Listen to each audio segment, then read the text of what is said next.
గ్రామాల్లో ఉన్నటువంటి ప్రజలే కదా, ఎవరు అడిగేవారు లేదు, పట్టించుకునే ప్రసక్తే అంటే పట్టించుకోకపోయినా మనల్ని ఎవరు ప్రశ్నించేవారు లేరనే ధోరణి అధికారుల్లో కూడా ఉన్నటువంటి పరిస్థితి అయితే ఉంది. ఎందుకంటే అక్కడికి నీటిని ట్యాంకర్ల ద్వారానో ఇతర ద్వారానో సప్లై చేయడం కష్టం. కానీ వస్తున్నటువంటి కొండవాళ్ళ ప్రాంతాల్లో ఉన్నటువంటి నీటిని కానీ రిజర్వాయర్లు, ఎందుకంటే కొండల్లోనే రిజర్వాయర్లుగా కొంత వాటర్ స్టోరేజ్ ఉంటుంది, దాని ద్వారానైనా సరే ఆ స్థానికంగా ఉన్నటువంటి గిరిజన ప్రజలకు, అదేవిధంగా ఈ అనకాపల్లి జిల్లాలో ఉన్నటువంటి గిరిజన ప్రాంతాలకి సంబంధించినటువంటి ప్రజలకు కూడా నీటిని అందించే అవకాశం ఉంటుంది. కానీ అధికారులు మాత్రం దీని మీద దృష్టి సారించట్లేదు. తాగునీరు లేక తీవ్రమైనటువంటి ఇబ్బందులు ఎదుర్కొంటున్నారు.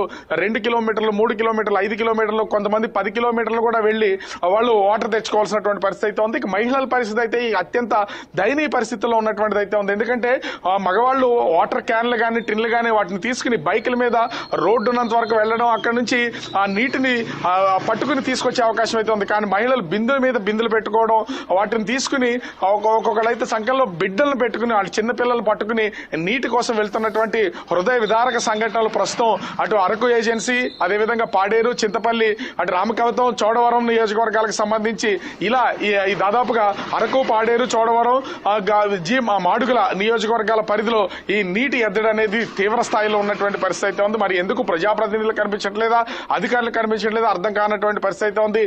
దాదాపుగా నెల రోజుల నుంచి కూడా వాటర్ ఇబ్బంది ఉంది, తాగునీటి సమస్యను అయితే తీవ్ర స్థాయిలో ఎదుర్కొంటున్నామని అక్కడ ఉన్నటువంటి వామపక్షాలకు సంబంధించినటువంటి నాయకులు కూడా అధికారులు ప్రశ్నించినటువంటిది అయితే ఉంది.